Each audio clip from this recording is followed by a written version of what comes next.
بسم الله الرحمن الرحیم. السلام علیکم داملای عزیز. دو کس با یکدیگر باور نمی کنند عائله بنیاد می شود یا نه؟ از کجا بنیاد می شود؟ وقتی اگر دو نفر یک جا گویم زن و شوهر زندگی داشته باشند با یکدیگر هیچ باوری ندارند، در اصل این زندگی با حلاوت نیست. زندگی یکدیگر فهمی نیست.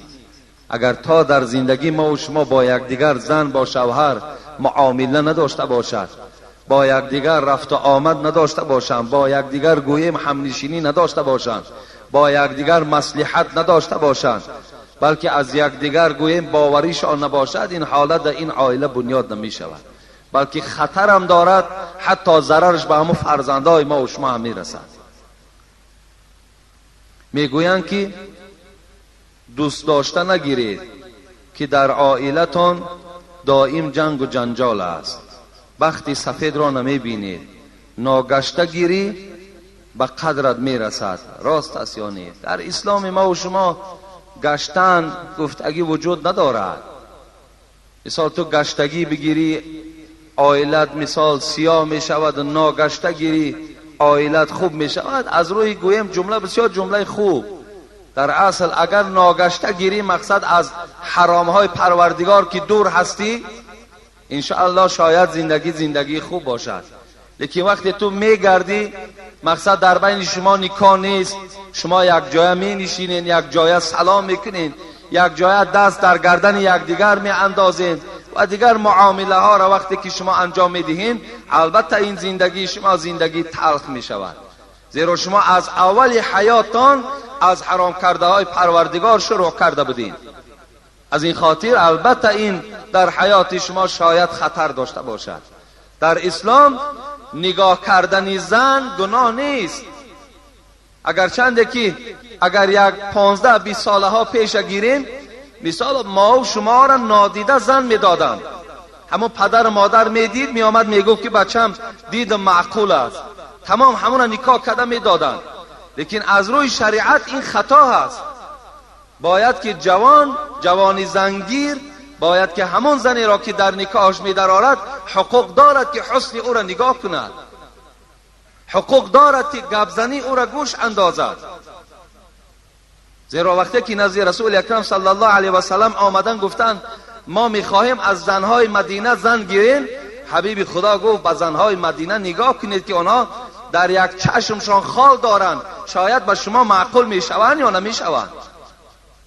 برای همین دیدن زن این در اسلام گناه نیست، لیکن برای او جای واخوری اعلان کردن، با او دستی بد دست کردن، شبها مثال سیر و گشت کردن، اینجا اسلام رخصت نمیدهد.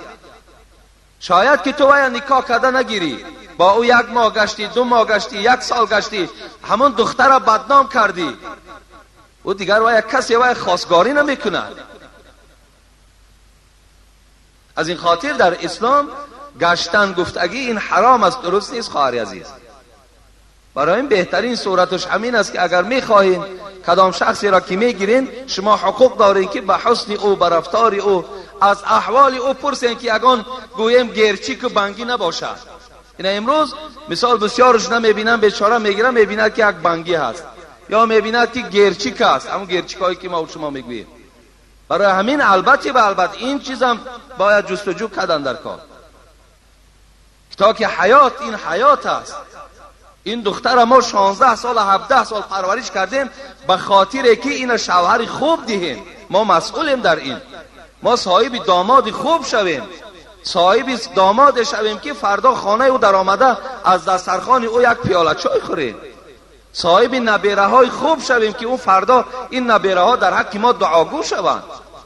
وقتی ما میبراریم دختر را در یک اوباش میدهیم، پس حال دختر ما چی میشود؟ اینشان باید البته اینا شرطن در اسلام. برای همین گویم برای عاشقی همین لیلی و مجنون برای همه عاشقا درس است. حال همین عاشقی لیلی و مجنون چی شد آخرش؟ همین عاشقا باید که از لیلی و مجنون عبرت گیرند. عاشقی هیچ وقت آینده خوب ندارد. بسیار عاشقا را دیدیم، باور کنین چندین تاش آمده الکی گویم که طلاق کردن و از یکدیگر جدا شدن. چندین شخصانی که یکدیگر را در حیات دوست می داشتند عاشقی کردند، شاید 1 سال و شاید از اونم بیشتر. السلام علیکم داملای شیرین سخن. مادر من میگوید که سحر بر وقت خیستی اول دروازه را بکشا، فیض و برکت در خانه امان عطا می شود. بسیار سخنی خوب گفتند. سحر بر وقت خیستن این عادت هر یک مرد مسلمان و زن مسلمان است. سحر که همین صبح که دمید، وظیفه هر یک مرد مسلمان و زن مسلمان این است که از جایگاه خواب بسم الله الرحمن الرحیم گفته خیزند و به سوی حمام روان شوند از پی طهارت و از پی عبادت سحر. این البته عادت گوییم یا این گوییم وظیفه هر یک مرد و زن مسلمان است. سحر خیزید، دروازه تان کشایید، البته فیض و برکات در خاندان شما نازل می شود. لیکن دروازه را کشایی و خواب کنی نماز نخوانی، اینجا بلا و آفت می آید، فیض و برکت نمی آید. دروازه کشاده هم که باشد از خدا نترسی، دروازه کشاده هم باشد تو به حرام های پروردگار اگر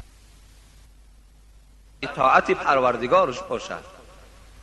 ولی سحرها میگذره، مثال گوییم بر وقت که میخیزیم نظر میکنیم، مثال اکثر مردم خوابند. بعضی خانه های را میبینی که خدا را شکر که خدا ترس که هستند، میبینی الکی پس های همون بانگ هاشون آب شپیدگی و رفتگی هستند. خوش به حالشان باور که همین وظیفه را هر کدامت باور کن در خانه اولین درجه بگذار که سحر از پاکیزه کردن پس دروازه اگر در سکسیه ها زندگی کنین، رفتن همون پدیزداتان این حتمی و ضرور است. اگر در خانه های محلی باشین پس های بانگ آب شپیده رفتن، به خدا قسم این آدم خیلی آدم ایماندار است، زیرا که تازگی این خودش از اسلام است. حبیب خدا میگوید که النظافت تدعو الی الایمان والایمان مع صاحبه فی الجنه. ببین، النظافت تدعو الی الایمان، نظافت، پاکیزگی این چی است؟ آدم ایماندار میخواند، با ایماندار آشنا هست تازگی و آدم ایماندار باشد همراه ایمان همراه صاحبش در جنت است. برای همین بسیاری بسیار در تازگی اهمیت دین، خصوصا حتی در لباس هاتونم، در لباس پوشی هم. من جمعه پیشین یک حدیث را خواندم، شاید که اکثریت شما نشنیده باشین. رسول اکرم صلی الله علیه و سلم گفتند لا يدخل الجنه من كان في قلبه مثقال ذره من کبر. کسی اگر در وجودش به منزله یک دانه ارزن اگر کبر داشته باشد، پروردگار او را جنت نمی درآورد. جنت بر آدم تکبر حرام است. آدمی که فخر میکند، آدمی که گردن بلندی دارد، ولی بسیارتر همین فخر و گردن بلندی از همون آدم هایی که گوییم امروز صاحب دولت هستند، صاحب شرایط های خوب هستند، بسیارتر تکبری از اونها هست. آدمی کمبغل معلوم است که بیچاره ایش تکبری هم کردن نمیتواند. با چی تکبری میکند؟ گفته حضرت عبدالقادر بیدل که تواضع زی گردن فرازان نکوست. اگر آدمی گردن فراز، آدمی که خدا دولتش داده است، پولش داده است، خانش داده است، خوش به حالش، ما طرف داریم. ما دعا میکنیم که خدای مهربان همه مسلمان ها را با دولت کند، صاحب ماشین کند، صاحب مثال پول و مال کند، صاحب خانه های بلند آشیانه شان کند. ما طرف داریم، اسلام هم طرف دار است. لیکن در برابر این قدر نعمت الله تکبری کردن، این خودش علاقه کفران نعمت است. این غضب پروردگار را بیدار میکند. حضرت بیدل همین را گفتن که تواضع ز گردن فرازان نکوست، گدا را تواضع خوی اوست. آدم گدا خودش علاقه با تواضع است. همین تواضع خاکساری آدم با دولت میزیبد. گفت حبیب خدا گفتن کسی در وجودش اگر به منزله یک دانه ارزن کبر داشته باشد، وارد جنت نمی شود. فقال الرجل ان الرجل یحب ان یکون ثوبه حسنا و نعله حسنا. یک مردی از جاش خیست، بسیار فرمه های قیمت داشت، بسیار کرته قیمت داشت، گویم بسیار یک توفلی قیمت داشت. امروز جوانا هستن که دوست می‌دارن که لباس های قیمت پوشند. مثلا با لباس آدمی با دولتی از میگه من لباس 50 سامانه را نمیپوشم، مایلش خوش به حالش. این قیمت پوشیدن برای آدمی با دولت میزیبد. بعضی آدمی با دولتی هست میگوید که مثال برای من همین ماشین هایی که حکومت شوروی برآورده است معقول نیست، من میخوام بهترین بلندترینش تصور شم. حقی توست، مرحمت، او برای تو حلال است، درست است، زیرا که شرایط تو به او میرسد. این زلالی ندارد. میگه یک مرد از جاش خیز که ای حبیبی خدا، این لباس هایی که من دارم $1000 این توفلی که من دارم از $500 بالا هست، لیکن فخر به این ندارم. فخر ندارم که لباسی من $1000 است و پای افضلای من $500 است. من به این فخر ندارم، فقط دوست می‌دارم که لباس قیمت در بر کنم. حبیبی خدا چی گفتن؟ ان الله جمیل یحب الجمال. حبیبی خدا گفتن خوش به حالت. گفتن دولت داری؟ گفت دولت دارم، بای به دولت هستم. گفت بای به دولت که باشی؟ گفت خداوند خودش خوشروی است، خوشروی ها را دوست می‌دارد. الله خودش گفت جمیل از زیبا هست، زیباها را دوست می‌دارد. گفت این لباسی تو گفت معنای کبر ندارد. الکبر بطر الحق و غمت الناس. حبیبی خدا چی گفتن؟ گفتن کبر این است که بطر الحق، در برابر فرمان پروردگار آدم سرکشی کند. خدا میگه نماز خوان، میگه نمیخوانم. الله میگه تو پولدار زکات ده، زکات نمیگوید. الله میگه ماه رمضان نزدیک شد، روزه بگیر، روزه نمیگیرد. سرکشی در امر پروردگار دارد. این کبر است. و غمت الناس، و مردم حقیر شماریدن. وقتی که دولت و سهولتش زیاد میشود، بعد مردم چیکار میکند؟ این مردم میگه دما و شما یک مثل تاجیکیت میگن پوف پوفی بنده خاکی میگوید. یعنی مقصد که دیگر الله که از حد اعتدال میگذرد، دیگر فکر نمیکند که یک 10 سال یا 5 سال پیش کی بود وای خودش. اینشا فکر نمیکند.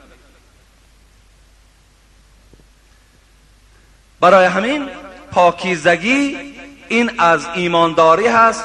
باید که خانه ها تا برادرای عزیز، بیرون های کوچه‌تان تازه باشد. باور کنین از اسلام است. ما شما را وقتی بها میتونم که اگر همون جویبار پسی دروازه تازه باشد. باور که همون هم ایمانداری است. ایمانداری نیست که تو 5 وقت نماز خواندی و با همون لباس های بویناک و چرکین و با همون خانه گویم پر از گرد و چنگ رفته خواب کنی، همین ایمانداری باشد. نه، این ایمانداری نیست. بازم این عبادت ها باید لباس تازه باشد. ما و شما امروز در تاجیکستان ما مختصر مشهور است، کتاب مختصر. همین صاحب مختصر میگه و فی ثیاب البذلتی، در باب مکروهات نماز میگه حتی لباست اگر چرک باشد با اون نماز نخوان که نمازت ثواب ندارد. چرک باشد، اگر لباست بویناک باشد با اون نماز نخوان که نمازت ثواب ندارد. میگه صاحب مختصر میگوید. صاحب مختصر هم از کجا میگوید؟ از حدیث های رسول اکرم صلی الله علیه و سلم میگوید. شما وظیفتان این است که پیش از جمعه آمدن حتی شما باید با صابون ها بدن هاتون شوین. آن چیزی که زیادیه که در وجود شما تازه کنین، تراشین، پرتاین، بدن هاتون خوشبوی کنین، آمده در نماز جمعه اشتراک کنین. انا این نشانه ایمانداری شما است. این وظیفه های پیش از جمعه شما هست. ولی در پهلوی بعضی نشسته نمیشود دیگر. یا جویره بدبو میکند، یا بدنت بوی میکند، یا همون پشمای زیر کشت مثال تازه کردگی نیست. یعنی مقصد در برت نشسته نمیشود. یعنی که علامتی چی است؟ علامتی ضعیف ایمانی تو است. تازه کو بدن تا، پاکیزه کو. هر حالت مرگ به بالای تو می آید. مردشوی های را دیدم که تنقید کردن که زیر کشش تازه نیست، زیر نافش تازه نیست، طعنت میکنن، مرده تا طعنه میکنن. برای همین هر یک حالت مرگ به سراغ شما می آید. بدن هاتون تازه باشد، خانه هاتون تازه باشد، جای خوابی که میکنین همون جای خوابت باید تازه باشد. برادرای عزیز این بسیار چیزی مهم است. الحال امروز ما و شما در روزهای عید قرار داریم، میدانین همه. فردا پس فردا عید است. امروز مهمان های زیاد الحمدلله ما هم داریم. الان در مسجد ما هم نشستند. این مهمان ها را ما و شما حبیب خدا چی گفتن؟ من کان یؤمن بالله والیوم الاخر فلیکرم ضیفه. کسی ایمان بر خدا و ایمان بر روز قیامت دارد، مهمان اکرام کند. اکرام چیست؟ اکرام همون گوشت گوسفند آورده در پیش مهمان شکم مهمان سیر کردن دست و خلاص نه، بلکه طبق تازه باشد، بلکه چاینی که چای تازه باشد، باید پیاله های همون چای میدادگی تازه باشد، باید دسترخوان تازه باشد، باید که همون دستمال هایی که در همون دسترخوان ها میپرتایین که برای یک معرکه کلان یک تا دارین، باید دسترخواناتون پر از دستمال باشد. امروز همه خراجات های به معنی در رفتین، همون 4 تا دستمال یافته نمیتونین. در یک دسترخوان کلان یک دستمال دور میگردد، هم با او دست میشوییم، هم با او بعد خوراک پاکیزه میکنیم، هم با او بعضی با شخصانی در همون جامعه پیدا میشود که با او با بینیش تازه میکنه، لبش تازه میکنه، با ما گرفته دست همون میشکیم. پنجشنبهگی را میتونی 40 کرده میتونی، سال کرده میتونی، 4 تا دستمال خریدن نمیتونی. میتونی. ما امروز طلب میکنیم میتونی تو، ما گفتیم که نکن کردی. امروز ما در هر خانه که نشستیم طلب میکنیم که دسترخوان پر از دستمال کن، زورت میرسد، همه شرایط داری تو. اگر نمیداشتی این معرکات نمیکردی، نداری، هیچی نداری و با قرض قواله کردی سید. بگذار قرض کن، دستمال بخر، مردم تامین کن، قرض کن، میبینیم که کنی کی را زور میآید. آن امتیازهایی که اسلام دادود اجرا نکردی، مرحمت جفاش کشیدن بگیر. برای همین پاکیزگی از اسلام است برادرای عزیز. حتی ناخونهاتون نگاه کنین، پیش از نماز آمدن ناخون تا نگاه کن. در بعض معرکت در بری گویم یا یگان موی سفید هم باشد، موی سفیدار هم قهر نکند، موی سفیدار هم شکر خدا، اونا هم بنده خدا هستند، خودش نمیتواند باید دختر و بچهش تازه کند. در پهلوش میشینی یا بچه جوانه میبینی حتی ناخونها دویدگی، خوراک خوردن نمیتونی. از کجا دیگر در او طبق پیغمبر خدا گفتند در طبق خورین، چقدر دست ها زیاد شود همون قدر در طبق برکات می شود. لیکن امروز دست هایی که ما داریم دیگر در او طبقات فیض نیست، برکات نیست.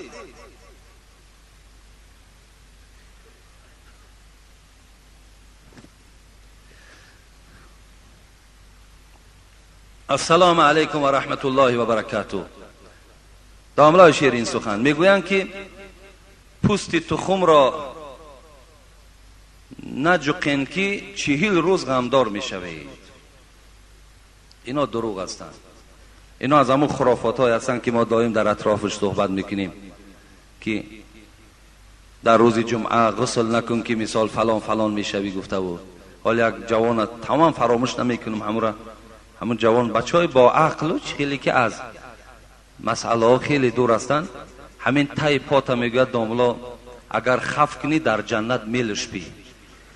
این بیچاره هم بچه با عقل در همین درون از من نمیشناسمش دیگر کی هست. بچه کلان اگر تای پاتا خف کنی در جنت مثال میلغجی میغلطی. این زمین جنت یخ نیست، بعد اونجا جای لغجیش ندارد. و زیر پاتا اگر که خف نکن، 1-2-3 ماه پس تای پاتا نگاه کن که کدام احوال ده هسته. برای همین این هم یک از جمله گویم همون خرافات ها هستند. برای همین اینا در تماما اهمیت ندید، اینا دروغ هستند. مثال اگر پوست تخم شما مثال اگر جقیدین 40 روز غمدار میشه. الکی ما گفتیم فما اصاب من مصیبت الا باذن الله. پروردگار میگوید هر غم و دقتی که به سر شما میآید همش به اجازت من میآید، نه پچاقی تخم نه دیگر هیچ کار کردن نمیتونه. اگر در خواب پوف کنی ثواب است. این کدام بیچاره همین گویم نو اینا چی معنی ندارن.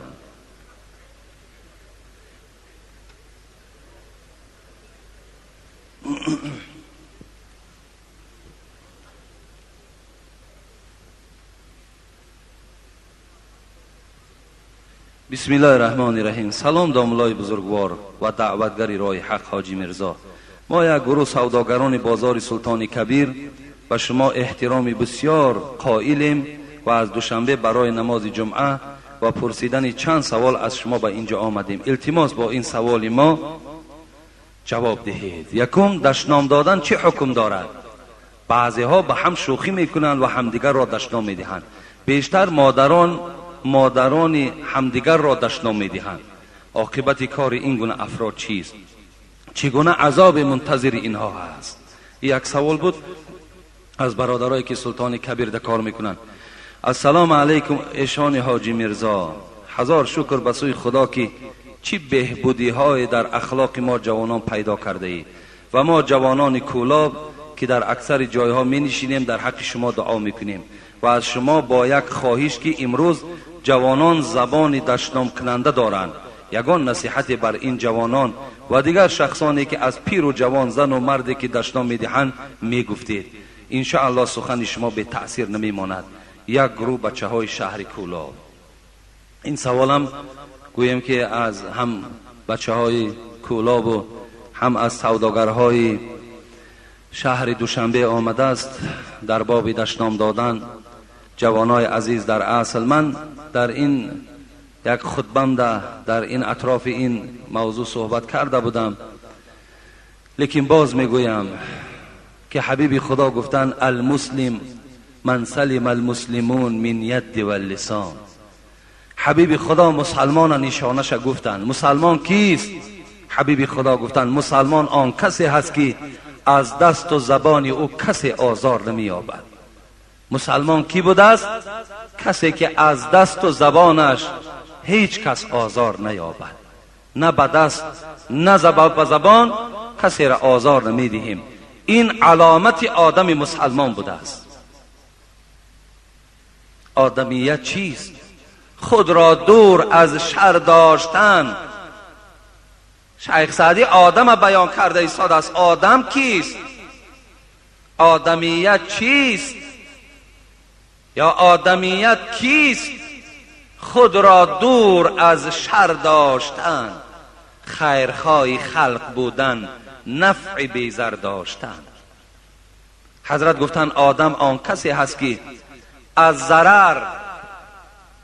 ضرر رسانیدن بر مردم خودش را محافظت میکند و آدم آن کسی هست که فقط فایدهش به مردم میرسد، ضرر او به مردم نمیرسد. اینا گفتن آدم میگویند. ببینید، اگر ما خواهیم که در جمله آدم باشیم، اگر خواهیم که در جمله آدم مسلمان باشیم، از روی حدیثی که در اول خواندم، باید که ما زبان آزاردهنده نداشته باشیم. من آدم گفته هستی کل جنبان. و حضرت مولوی جون خدا رحمت کند بسیار گویم که شاید غضبناک شد. یگان شخصی را پرسید آدمی؟ گفت بلی. همین تا کلش جنبان گفت بلی آدم. گفت یگان آدمی خیلی نادرست بوده است، خیلی آدمی دشنام کننده بوده است که پرسیده است من آدم گفته هستی کل جنبان، چرا داری مزاج خوی حیوان؟ چرا تو گفت طبیعت حیوانی داری؟ وقتی تو آدم کی باشی میدانی که آدم باید سیرت داشته باشد، آدم باید اخلاق داشته باشد، آدم باید بی ضرر و بی زیان باشد. تو چرا اخلاق، چرا تو طبیعت حیوانی داری؟ چخیل آدم هستی تو؟ گفت او چخیل گفت ای حضرت. چی گفتن؟ گهی چون سگ شوی در جنگ اخوان، گزی هر دیل را به زخم دندان. آیا تو گفت همون آدمی نیستی که دعوای آدمی داری و گفت طبیعتی سگ در وجود راه دادی، مثل سگ میجکی، مثل سگ گویم میجکیش به معنای دشنام میدی، آزار دل برادر مسلمانت میدی. گهی سازی به هر کس خصلتی مار، دیهی هر مؤمن را سخت آزاد. تو همون آدمی نیستی که خصلت ما را در وجودت راه دادی که دل بنده های خدا را آزار میدهی. آیا اگر شما را کسی دشنام دهد دل شما آزرده نمی شود؟ آزرده می شود، دل شما درمند می شود. آدم مسلمان، آدم مؤمن باید دشنام کننده نباشد. آدم دشنام کننده رسول اکرم گفتن سباب المسلم فسوق و قتاله کفر. کسی که آدم مسلمان دشنام میدهد وای فاسق است. گفت فاسق شاهدیش در نکاح در مذهب امام اعظم درست نیست. آدم دشنام دهنده را در نکاح اگر کسی داند نمی دشنام کننده است، در نکاح وای ما شاهد نمیگیریم. فاسق درست نیست شاهدیش. نماز در پیش در آید نماز مکروه است. کسی که دشنام میدهد. صحابه پیغمبر به نام ربیعه اسلمی بود. بار میگوید با ابوبکر صدیق رضی الله عنه یک جای نشسته بودند. به ناگاه میگوید ابوبکر صدیق یک کلمه را برای من گفتند که ربیعه اسلمی میگوید. کمی من ناراحت شدم. البته هیچگاه ابوبکر صدیق وی از مادر دشنام نداد. هیچگاه ابوبکر صدیق وی لعنت نگفت، طعنش نکرد. شاید برای یگان اصلاحی عمل ربیعه اسلامی یگان گپی درشت گفته باشند. ربیعه اسلامی میگوید خیلی نافار شدم، طبیعتم ناراحت شد. ابوبکر صدیق وقتی که دید چهره مرا حس کرد که از این سخن ابوبکر صدیق من ناراحت شدم. ابوبکر صدیق که آیت کریمه را از سوره احزاب خوانده بود، لقد کان لکم فی رسول الله اسوه حسنه. پروردگار گفت ای پیروای محمد، شما را گفت، ما را گفت، ای پیروای محمد صلی الله علیه و سلم، زندگی پیغمبر، زبان پیغمبر، حیات پیغمبر، رفتار پیغمبر باید برای شما درس باشد. شما تمام عبرت و عبادت و درس از حبیب من محمد گیرید. گفت خداوند. حبیب خدا زبانی دشنام کننده نداشتند، اخلاق حمیده داشتند، اخلاق خوب داشتند. حضرت انس میگوید بهترین مردم از روی آداب حبیب خدا محمد صلی الله علیه و سلم است. اونقدر آدابی داشتند که حتی از معامله خوبش آدم مسلمان میشد. حکایه میارن که بار میگوید نگاه کرد یک مادری را که خیلی پیرانسال است در مکه مکرمه و در دستش میگوید همین مال زیاد داشت، گویم در همون سدکه ها چیزی بسیار خرید کرده بود و این مادر بسیار بزور میرفت، بارش از نیم بود. رسول اکرم صلی الله علیه و سلم با این قدر درجات و مرتبه که داشتند دوان به پیش این مادر رفتند. سدکه های اینا میگه از دستش همون بارو چیزی که در دست این مادر بود برداشت و مادر گفت برابر من آمدن بگیر، من تا خانه تو این بار تو را میبرم.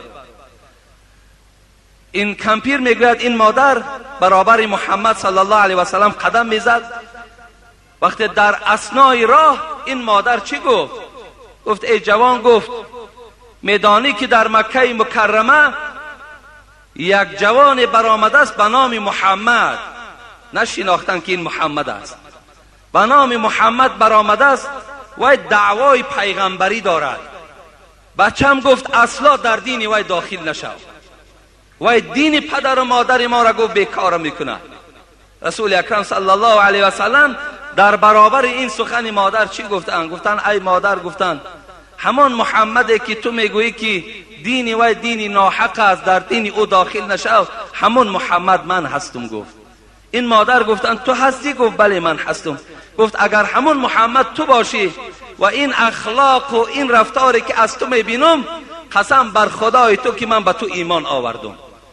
ببین از اخلاق رسول اکرم، از رفتار و زبان شیرینش، یک مادر که گویا مشرک بود اسلام قبول کرد. رسول اکرم صلی الله، حضرت ابوبکر صدیق این آیت را از سوره احزاب خوانده بود که برای شما باید رسول اکرم حیاتش، رفتارش، گفتارش الگو باشد، درس باشد. در حال میگوید به طرف ربیعه اسلمی چی گفت؟ ای ربیعه، گفت در برابر این سخن درشتی که من بر تو گفتم تو هم بر من بگو تا که برابر شوی. ابوبکر صدیق بهترین انسان بعد رسول اکرم، شخصی که با دو نفر پروردگار سلام فرستادگی است، یکی ابوبکر است، یکی حضرت خدیجه است، خسر رسول اکرم صلی الله علیه و سلم، یکی از عشره مبشره. در حال حیات رسول اکرم گفت یا ابوبکر انت فی الجنه، تو جنتی هستی. انا امین ابوبکر صدیق چی گفت؟ در برابر این سخنی که من گفتم ای ربیعه، یک کلمه را تکرار کن که باید برابر شویم. ربیعه اسلمی گفتن نه، گفتن من نمیگویم. گفتن رسول حضرت ابوبکر چی گفتن؟ گفتن قسم به خدا اگر در برابر این سخن من چیزی بر من نگویی، به رسول اکرم گفت من تو را خبر میدهم. نزد رسول الله از پشت تو گله میکنم. خیس از جاش میگد نزد رسول اکرم رفت. حضرت ابوبکر، این بنی اسلمه اولادای ربیعه در اطراف ربیعه نشسته بودن. گفتن عجیب آدم بود، این کی بود؟ گفت هم سخن درشت میگوید، هم میگوید از بالای تو با نزد رسول اکرم شکایت میکنم. ربیعه گفت، این مردم گفت زبان تا نگه دارین، این ابوبکر است. گفت این ابوبکر است. گفت اگر با شرطی که ابوبکر از من ملال شود، رسول اکرم از من ملال می شود. گفت اگر رسول اکرم از من ملال شود، الله از من ملال می شود. از این خاطر گفت زبان حقارت از ابوبکر نگه دارید. و حضرت ربیعه میگوید از دنبال حضرت ابوبکر و نزد رسول اکرم آمد. گفت ای رسول اکرم، گفت ابوبکر صدیق یک سخن در برابر من گفت، من ناراحت شدم و مرا گفت مرا دشنام ده، من تا که برابر شوی من دشنام ندادم. رسول اکرم گفتن خوش به حالت ربیعه، اگر دشنام میدادی هلاک میشدی. وقتی ابوبکر دیدی و او خبر بده که خدا تو را معاف کند، خدا تو را ببخشد. از این کلمه گفت در برابر ابوبکر صدیق چیز دیگر نگو.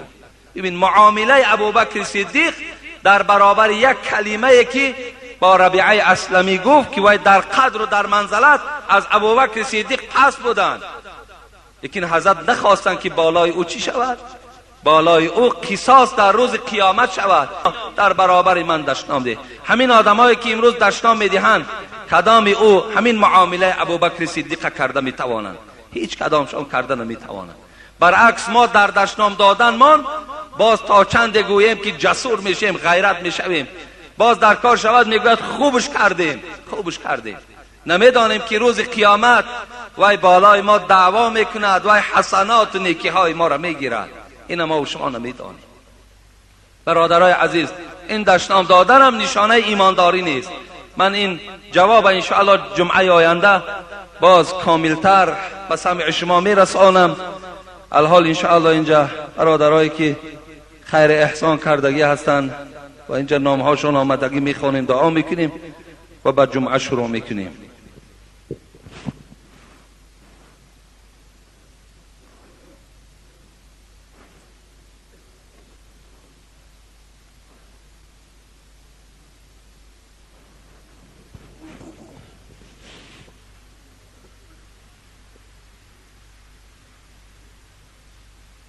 السلام علیکم دولای محترم. من از شما خواهش دارم که همین ملا را، ملا شریف از مومن آباد می باشد، بعد از نماز منش کنید. التماس اعلان کنید که بعد از نماز ایستد. یعنی کسی ملا شریف باشد از مومن آباد، اینجا کدام برادر یگان کار دارد